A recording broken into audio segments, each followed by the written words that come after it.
کا اجالا شان رمضان ہے، مومنوں کے دل کا اجالا شان رمضان ہے، سارے مہینوں سے ہے، سارے مہینوں سے نرالا شان رمضان۔ ناظرین، آپ کا خیر مقدم ہے۔ علم و علماء کی محفل سجی ہوئی ہے، علماء حضرات ماشاءاللہ جلوہ فروز ہیں جو آج ہمارے ٹاپک پر بات کریں گے، ہمارے دیے گئے سوالات کے جوابات اپنے وقی مطالعے کی روشنی میں پیش کریں گے۔ آغاز کرتے ہیں ہم اللہ کے بابرکت ناموں سے اور اس سے فیض و برکات حاصل کرتے ہوئے۔ الملک، اللہ کے ناموں میں ایک نام یہ بھی ہے جس کا مطلب ہے حقیقی بادشاہ، کہ دونوں جہان اس کے قبضہ قدرت میں ہیں۔ جو شخص الملک القدوس ہمیشہ پڑھے گا، اگر بادشاہ ہے تو اللہ تعالیٰ اس کی بادشاہت کو باقی رکھے گا، اور اگر بادشاہ نہیں ہے تو اس کے نفس کو اس کا تابع فرما دے گا، اور جو عز و جاہ کے لیے اسے پڑھے وہ اس کے لیے بہت مجرب ہے۔ ناظرین محترم، آج جو موضوع ہے وہ بہت ہی عظیم ترین ہستی، کائنات کی وہ عظیم ترین ہستی کہ جن کا احترام آج بھی ہے، ہمیشہ سے اور ہمیشہ رہے گا، سیدہ کائنات سیدہ فاطمۃ الزہرا رضی اللہ تعالی عنہا آج ہمارا موضوع ہے۔ چونکہ آج جو تاریخ بتاتی ہے 3 رمضان المبارک آپ کا یوم وصال ہے، تو اس اعتبار سے ARYQ TV اپنی اس نشریات میں رحمت سحر میں آپ کی خدمت میں، سیدہ پاک کی خدمت میں خراج عقیدت و محبت پیش کر کے اس بات کا ثبوت دے رہا ہے کہ جہاں ہم نبی پاک علیہ الصلاۃ والسلام سے محبت اور عقیدت رکھتے ہیں، وہیں آپ علیہ الصلاۃ والسلام سے وابستہ چاہے اہل بیت اطہار علیہم السلام ہوں، چاہے صحابہ کرام رضوان اللہ تعالی علیہم اجمعین ہوں، ہم سب کا احترام کرتے ہیں، سب کی تعظیم کرتے ہیں۔ تو اس اعتبار سے آج انشاءاللہ بات ہوگی استاذ العلماء حضرت علامہ مفتی محمد اکمل مدنی صاحب۔ آپ جانتے ہیں کہ ہمارے رحمت سحر کا حصہ ہوا کرتے ہیں اور علم و علماء میں ماشاءاللہ بہت خوبصورت کلام فرماتے۔ تشریف فرمائیں۔ السلام علیکم ورحمۃ اللہ وبرکاتہ۔ وعلیکم السلام ورحمۃ اللہ۔ اور آپ کے ساتھ تشریف فرمائیں ممتاز و معروف عالم دین علامہ لیاقت حسین اظہری صاحب۔ ماشاءاللہ علامہ صاحب ہمیشہ ہمارے ساتھ ہوتے ہیں، متعدد پروگرامز میں آپ انہیں دیکھتے ہیں، رحمت سحر کا حصہ ہے۔ السلام علیکم ورحمۃ اللہ۔ وعلیکم السلام ورحمۃ اللہ وبرکاتہ۔ آپ کے ساتھ تشریف رکھتے ہیں علامہ مفتی خرم اقبال رحمانی صاحب، ممتاز و معروف عالم دین ہے، ماشاءاللہ متعدد پروگرامز کا حصہ رہا کرتے ہیں۔ رحمت سحر میں بھی ہر سال تھوڑا وقت ضرور عنایت کرتے ہیں، آج بھی ایک بار پھر تشریف لائے ہیں اور پہلی بار تشریف لائے ہیں رحمت سحر میں۔ خیر مقدم بھی کرتا ہوں اور السلام علیکم ورحمۃ اللہ وبرکاتہ۔ وعلیکم السلام ورحمۃ اللہ۔ اور جناب ہمارے ثناخواں جو ہے نوجوان ثناخواں موجود ہیں، ثقلین رشید، دانیال شیخ، علی شبیر، اور آج ہمیں جوائن کیا ہے لاہور سے تصدق رسول نقشبندی نے۔ چاروں کو السلام علیکم ورحمۃ اللہ وبرکاتہ۔ اچھا، آغاز کرتے ہیں سیدہ پاک سیدہ کائنات سیدہ فاطمۃ الزہرا سلام اللہ تعالی علیہا کی شان اور مقام کے حوالے سے ابتداً ہم جاننا چاہیں گے۔ مفتی صاحب کچھ روشنی ڈالیے گا۔ اعوذ باللہ من الشیطان الرجیم، بسم اللہ الرحمن الرحیم۔ آپ کی شان اور آپ کی فضیلت کو 2 حصوں میں ہم تقسیم کر سکتے ہیں۔ ایک تو وہ کہ اللہ تعالیٰ یا اس کے رسول نے اجتماعی طور پر ایک گروہ کے لیے، ایک خاص افراد کے گروہ کے لیے کوئی فضائل بیان فرمائے، سیدہ فاطمہ اس میں شامل ہے۔ سبحان۔ اور بعض فضائل اور مناقب آپ کے ایسے ہیں جو خاص آپ کی ذات کے لیے بنیاد بنا کر ارشاد فرمایا گیا۔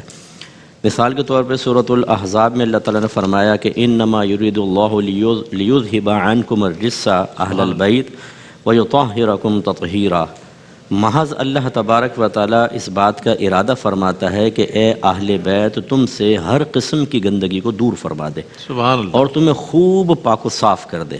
اب آپ غور کریں کہ جب اللہ تعالیٰ کسی کام کا ارادہ فرمائے، قرآن یہ کہتا ہے کہ اللہ تعالیٰ فرماتا ہے کن فیکون، ہو جا وہ ہو جاتی ہے۔ یہاں خود اللہ تعالیٰ فرما رہا ہے کہ ارادہ فرماتا ہے، اور جس چیز کا ارادہ فرمائے وہ فوراً ہو جاتی ہے۔ اس کا مطلب ہے کہ اہل بیت اطہار کی شان یہ ہے کہ اللہ تبارک و تعالیٰ نے آپ کو ہر قسم کی گندگی سے محفوظ فرمایا۔ سبحان اللہ، سبحان اللہ۔ اور یہ دیکھیں جو دوسرا جملہ ہے وہ تاکید ہے۔ جب پہلے فرما دیا کہ اللہ تعالیٰ ہر قسم کی گندگی کو دور کرنے کا ارادہ فرماتا ہے تو طہارت لازم ہے، لیکن پھر فرمائے ہوئے طاہرکم تطہیرا، اور اللہ تعالیٰ تمہیں خوب پاک کرنے کا ارادہ فرماتا ہے۔ اس کا مطلب ہے کہ ہر قسم کی ظاہری، باطنی، پوشیدہ، ظاہری طور پر نظر آنے والی عقیدے کے اعتبار سے، عمل کے اعتبار سے ہر قسم کی گندگی سے اللہ نے اہل بیت کو محفوظ فرمایا۔ اب اہل بیت کا اطلاق جو ہے اگر قرائن سے دیکھیں تو امہات المومنین پر بھی ہے، اور حدیث کے مطابق دیکھیں تو نبی کریم صلی اللہ علیہ وسلم نے اس آیت کے بعد حضرت علی، بی بی فاطمہ، امام حسن، امام حسین کو جمع فرمایا، ان کو چادر میں لیا اور پھر فرمایا کہ یہ میرے اہل بیت ہیں، ہاں ہاں ہاں، یعنی یہ بھی میرے اہل بیت ہیں۔ تو اس کا مطلب ہے کہ بی بی فاطمہ رضی اللہ تعالیٰ عنہ کی شان یہ ہے کہ اللہ تعالیٰ نے آپ سے ہر قسم کی گندگی کو دور فرمایا۔ اور پھر یہ مختلف فرمان علی شان ملتے ہیں، مثلا سرکار نے فرمایا کہ من اغضبہا اغضبنی، اللہ، جو فاطمہ کو غضبناک کر دے، غصے میں کر دے، وہ مجھے غضبناک کرتی ہے چیز۔ یہ اس کا مطلب ہے کہ، اور یہ اس کا پہلا حصہ یہ ہے کہ فاطمہ تو بدعۃ منی، فاطمہ میرے جگر کا ٹکڑا ہے، میرے جسم کا حصہ ہے۔ تو یہ گویا کہ مزاج اور اللہ تبارک و تعالیٰ کی بارگاہ میں مقام و مرتبے کے اعتبار سے نبی کریم نے اشارہ فرمایا کہ ان کا مزاج اور ان کا اللہ کی بارگاہ میں مقام وہ ہے کہ جو چیز مجھے غضبناک کر دے وہ فاطمہ کو کرتی ہے۔ اور ایک طویل حدیث کے اندر جو سیدہ عائشہ صدیقہ رضی اللہ تعالیٰ عنہ سے مروی ہے کہ سرکار دنیا سے رخصت ہو جانے کے قریب تھے، تمام ازواج موجود تھیں، تو سیدہ فاطمہ آئیں اور سرکار کے قریب ہوئیں، سرکار نے کوئی بات سرگوشی کی تو رونے لگی، پھر سرگوشی کی تو مسکرا دی۔ بعد میں سیدہ عائشہ صدیقہ رضی اللہ تعالیٰ عنہ کے استفسار پر انہوں نے بتایا، ابھی ایک تو یہ کہ سرکار نے فرمایا کہ میں عنقریب دنیا سے رخصت ہو جاؤں گا، تو بی بی فاطمہ نے کہا کہ میں رونے لگی۔ اب دوسرے حصے کی دو روایات ہیں، ایک روایت کے مطابق تو بی بی فاطمہ کہتی ہیں پھر سرکار نے فرمایا فاطمہ میرے جانے کے بعد سب سے پہلے تم مجھ سے ملو گی۔ ایک روایت کے مطابق 6 مہینے کے اندر پھر آپ کا وصال ہوا، تو اس پر میں مسکرا دی۔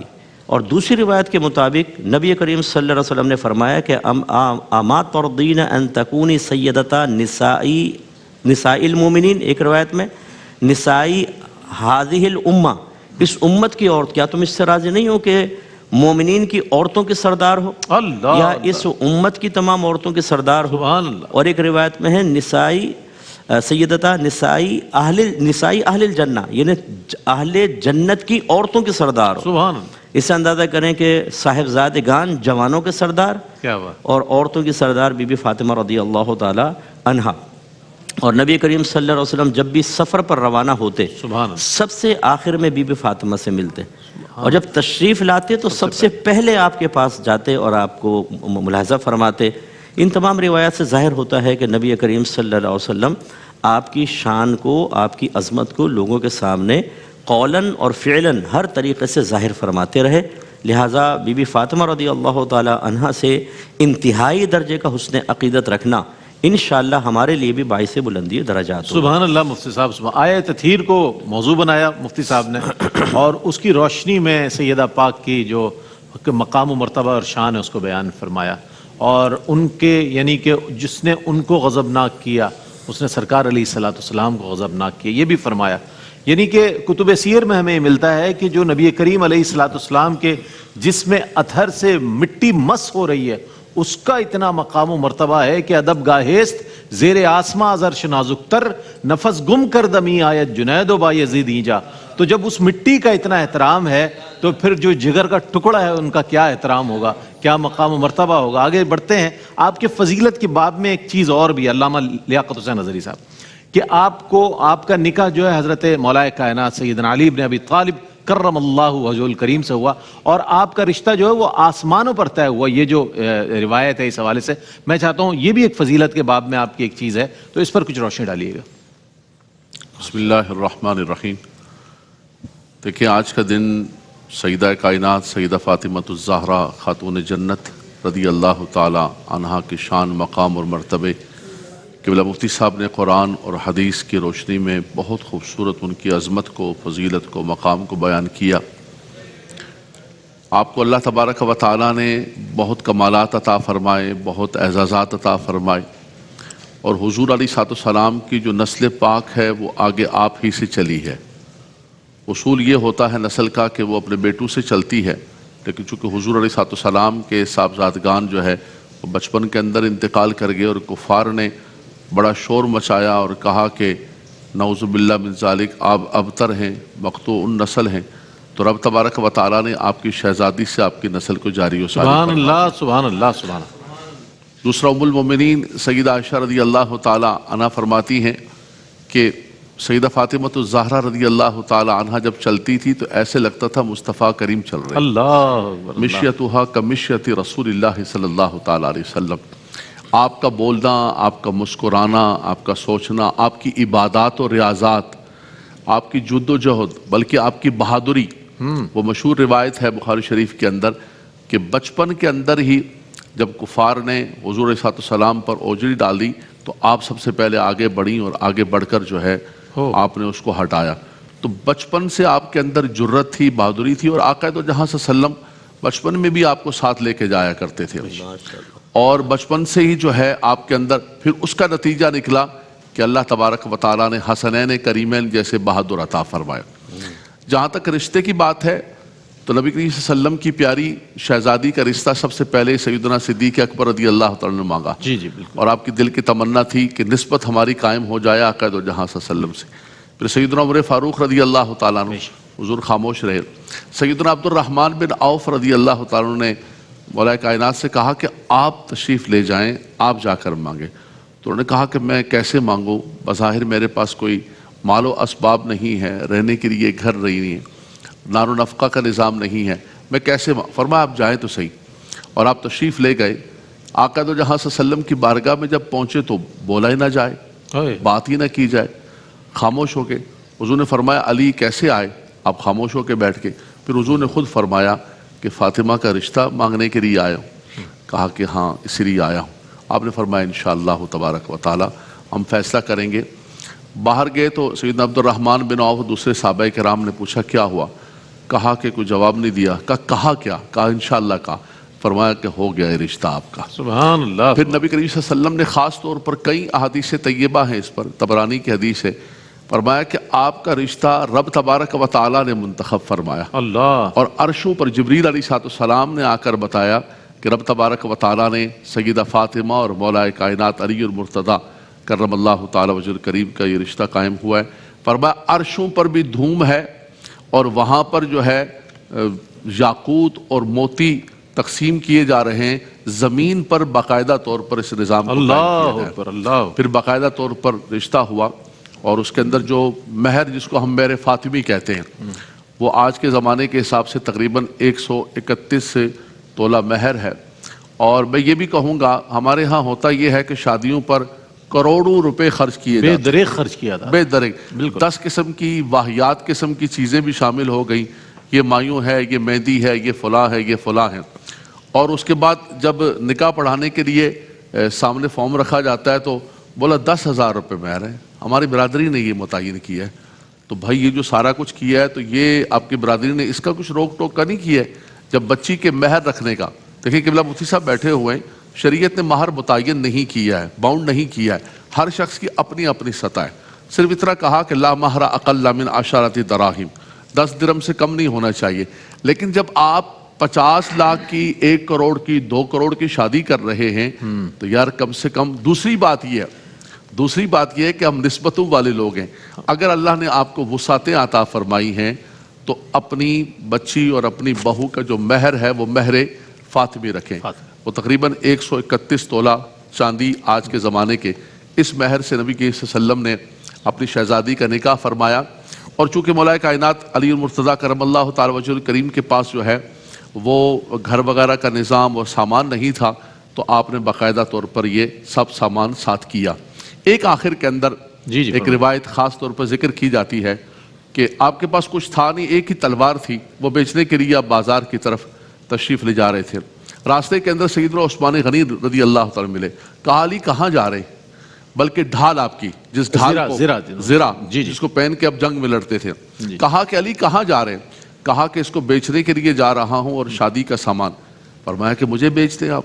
فرمایا ٹھیک ہے سودا کر لیں. تو مثال کے طور پر اگر وہ 25-30 ہزار اس کا بازار بنتا ہے تو آپ نے لاکھوں کے اندر خریدی. فرمایا کہ یہ عام زرہ نہیں ہے، یہ علی کی زرہ. اللہ. سیدنا عثمان غنی رضی اللہ تعالیٰ کی محبت اور عقیدت دیکھے. فرمایا یہ علی کی زرہ ہے. سبحان اللہ. سودا ہو گیا، لے لی، سب کچھ کر لیا. فرمایا علی زرہ تو میں نے لے لی ہے لیکن اس کو پہننے کے لیے علی جیسا سینہ بھی چاہیے. کیا بات ہے، کیا بات. یہ سودا مکمل ہوا اور یہ زرہ میں آپ کو تحفہ دیتا ہوں. سبحان اللہ. یہ محبت اور یہ پیار اور یہ شادی کا انتظام ہوا اور کتنا خوبصورت جوڑا بنا جس سے اللہ تبارک و تعالیٰ نے حضرات حسنین کریمین عطا فرمائے. سبحان. مفتی صاحب نے اس خاندان کے ذکر فرمایا. اعلیٰ حضرت امام اہل سنت فرماتے کیا بات رضا اس چمنستان کرم کی اللہ. زہرا ہے کلی جس میں حسین اور حسن. کیا کہنے. سبحان اللہ سبحان اللہ. ایک وقفے کے بعد حاضر ہوتے ہیں, ہمارے ساتھ رہیے گا. ہے مومنوں کے دل کا اجالا شان رمضان, ہے مومنوں کے دل کا اجالا شان رمضان, ہے سارے مہینوں سے نرالا شان رمضان. ناظرین آپ کا خیر مقدم ہے. مشاہیر اسلام کے حوالے سے جب بات ہوتی ہے تو ہر شخصیت کو ہم ان کے افکار و کردار کے حوالے سے, ان کی سیرت کے حوالے سے جانتے ہیں اور انہیں سلام عقیدت پیش کرتے ہیں, چاہے وہ صحابہ کرام رضوان اللہ تعالیٰ علیہ مجمعین ہو, چاہے وہ اہل بیت اطہار رضوان اللہ تعالیٰ علیہ مجمعین ہو. سرکار علیہ السلام کی سیرت کو باب تو ایسا ہے کہ کائنات میں شاید کوئی ایسی شخصیت ہوگی کہ جن کی سیرت پر اتنا لکھا گیا ہوگا. یہ واحد شخصیت ہیں سرکار علیہ السلام. ہر زبان میں, ہر ملک میں, ہر جگہ آپ کو آپ علیہ السلام کی سیرت مل جائے گی. اچھا, سیدہ پاک کے حوالے سے ہم جاننا چاہیں گے مفتی صاحب کہ سیدہ فاطمۃ الزہرا رضی اللہ تعالی عنہا کی سیرت پاک پر میں چاہتا ہوں کچھ روشنی ڈالیے گا. بسم اللہ الرحمن الرحیم والصلاة والسلام علی رسولہ الکریم, اما بعد. اللہ سبحانہ و تعالیٰ نے قرآن مجید فرقان حمید میں پیارے آقا صلی اللہ تعالی علیہ وسلم کے لیے ارشاد فرمایا کہ لقد کان لکم فی رسول اللہ اسوۃ حسنہ. حضور جان دو عالم صلی اللہ علیہ وسلم کی جو سیرت مبارکہ ہے, جو آپ کا اسوہ ہے, تمام بنی نوع انسان کے لیے, مسلمانوں کے لیے بالخصوص ایک عملی نمونہ ہے. بے شک بے شک. ہر مسلمان کی خواہش اور تمنا ہوتی ہے کہ میں اس انداز میں زندگی گزاروں جس طرح میرے پیارے آقا صلی اللہ علیہ وسلم نے زندگی گزارنا سکھائی. جب ہر مسلمان یہ تمنا کرتا ہے تو پھر وہ خاتون جو خود رسول اللہ صلی اللہ علیہ وسلم کے جگر کا ٹکڑا ہو, جو پیارے آقا کی شہزادی ہو, جو حضور جان دو عالم صلی اللہ تعالی علیہ وسلم کے گھر میں ہی جن کی ولادت ہوئی ہو, اور پھر حضور نے خود جن کی تربیت کی ہو, آغوش رسالت ملی ہو جسے. جی, آغوش رسالت ملی ہے. پھر سیدہ خدیجہ الکبریٰ رضی اللہ تعالی عنہا جیسی والدہ ماجدہ جنہیں ملی ہیں, تو جب ان مبارک شخصیات کی آغوش میں جو پروان چڑھی ہوں گی, یقیناً پیارے آقا صلی اللہ تعالی علیہ وسلم کی سیرت و کردار کا ایک عملی نمونہ ہوں گی وہ خود. اور جس طرح ام المؤمنین سیدہ عائشہ صدیقہ رضی اللہ تعالی عنہا کی وہ روایت پیش کی گئی ہے, تو یہ بھی سب سے بڑی دلیل ہے کہ آپ کردار میں, گفتار میں, چلنے میں, پھر یعنی زندگی کے تمام معاملات میں پیارے آقا صلی اللہ تعالی علیہ وسلم کی اتباع کرتی تھی. سبحان اللہ. تو آپ کی سیرت و کردار کا سب سے بڑا پہلو یہی ہے کہ آپ پیارے آقا صلی اللہ تعالی علیہ وسلم اپنے والد ماجد کی سیرت و کردار کا عملی نمونہ تھی. تو سب سے پہلی جھلک تو یہ نظر آتی ہے. اور اسی کی کیفیت میں ہم دیکھتے ہیں کہ اگر سیدہ خاتون جنت رضی اللہ تعالی عنہا بحیثیت بیٹی ہم دیکھیں تو پیارے آقا صلی اللہ تعالی علیہ وسلم کے ساتھ جو آپ کا کردار رہا, جو آپ کی محبت رہی, جو آپ کا تعلق رہا, جس کا واقعہ ایک پیش کیا گیا کہ حضور پر جب اوجھڑی ڈال دی گئی حالت سجدہ میں, تو اس وقت کس طرح سیدہ پاک نے اس کو ہٹایا اور پیارے آقا صلی اللہ علیہ وسلم سے اپنی محبت کا اظہار کیا.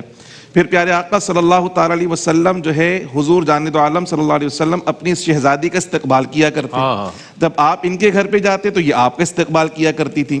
تو بحیثیت بیٹی حضور جان دو عالم صلی اللہ علیہ وسلم سے اپنی محبت کا اظہار, کبھی کچھ پکاتی تو اپنے والد ماجد کے لیے بھیجا کرتی تھی, یا رسول اللہ یہ میرے گھر میں پکایا ہے, آپ کے لیے میں تبرکن تحفتن بھیج رہی ہوں. سبحان اللہ. پھر جب ہم بحیثیت زوجہ دیکھیں تو حضرت علی المرتضیٰ رضی اللہ تعالی عنہ جیسے بہادر اور سپہ سالار, یعنی ہر غزوے میں شریک رہے اور سب سے زیادہ غزوات میں حصہ آپ کا رہا, تو ایک غزوے سے واپس آتے تو اگلے غزوے کی تقریباً تیاری ہوتی, تو آپ اپنے ہاتھوں سے سید حضرت علی رضی اللہ تعالی عنہ کے زخموں کو دھونا, ان کے جو تلوار ہے, ان کا جو ہتھیار ہے, جو اسلحہ ہے, اس کو صاف کرنا, اور پھر اس کے بعد خدمت گزاری کرنا.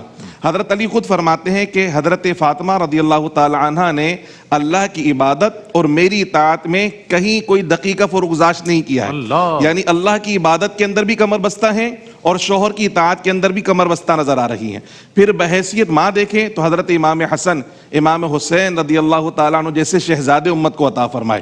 تو پیارے آقا نے فرمایا نا کہ حضرت فاطمہ جنتی خواتین کی سردار ہیں, تو یہ سرداری جو ہے اپنے اخلاق و کردار سے آپ نے ظاہر کر کر دکھائی ہے. تقوی ہو تو اعلیٰ مثال خواتین کے لیے, سچائی ہو تو اعلیٰ مثال خواتین کے لیے, عفت و پارسائی ہو تو اعلیٰ مثال خواتین کے لیے, یہاں تک کہ حیا کا تو عالم یہ ہے کہ جب آپ کا وصال مبارک ہوا ہے تو اس وقت آپ کا جو جنازہ اٹھا ہے اس کو بھی پردے کے اندر کہ وہ پردے کی حالت میں ہونا چاہیے کہ اس پر بھی نامحرم کی نگاہ جسم کے خد و خال اس وقت بھی ظاہر نہ ہو, رات کے اندھیرے میں اٹھایا جائے.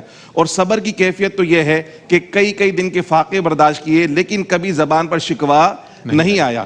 یہی وجہ ہے کہ اللہ سبحانہ و تعالیٰ نے پیارے حبیب علیہ السلام کے ذریعے جو ہمیں ایک تسبیح عطا فرمائی, تسبیح فاطمہ, کہ جب آپ تھک جاتی اور گھر کے کاموں سے زیادہ تھک جاتی تھیں تو پیارے آقا صلی اللہ علیہ وسلم کی بارگاہ میں حضرت علی نے ان کو بھیجا کہ بھئی سب کو کنیز مل رہی ہے, آپ بھی کنیز لے لیں. تو پیارے آقا صلی اللہ علیہ وسلم نے اس وقت ایک تسبیح عطا فرمائی اور کہا کہ 33 دفعہ سبحان اللہ, 33 دفعہ الحمدللہ اور 34 مرتبہ اللہ اکبر کہہ لیا جائے.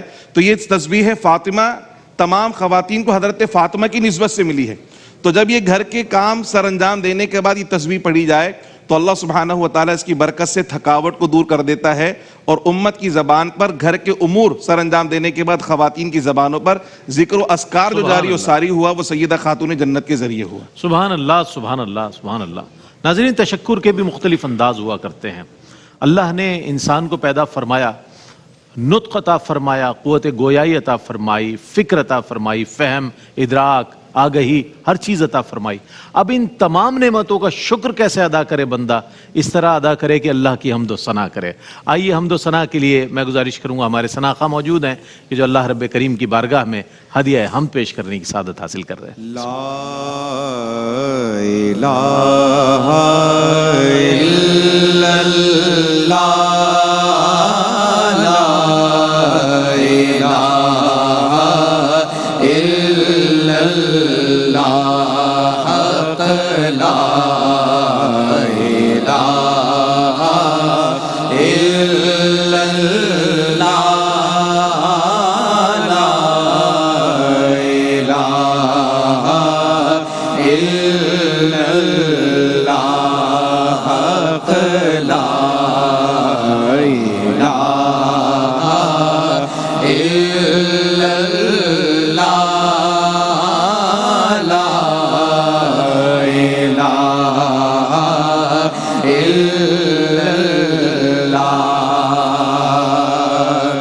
یہ دور اپنے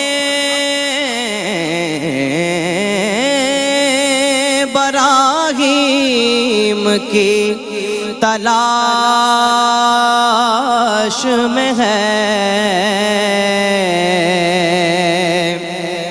یہ دور اپنے براہیم کی تلاش میں ہے. صنم کدا ہے جہاں لا الہ الا اللہ, لا الہ الا اللہ, لا الہ الا اللہ, لا الہ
پکاروں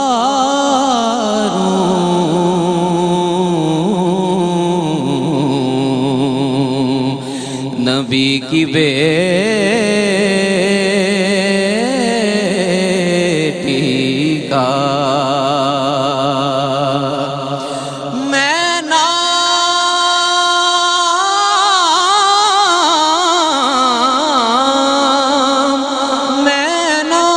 نام کیسے پکاروں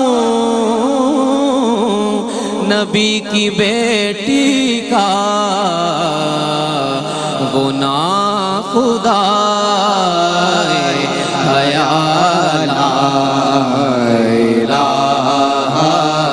الا اللہ لا الہ الا اللہ حق لا الہ الا اللہ لا الہ الا اللہ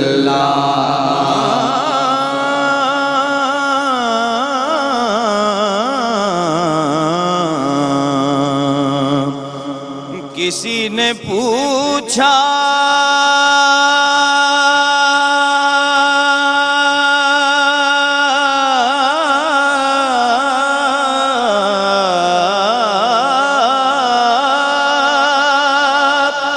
کہ جنت کی کوئی قیمت ہے کسی نے پوچھا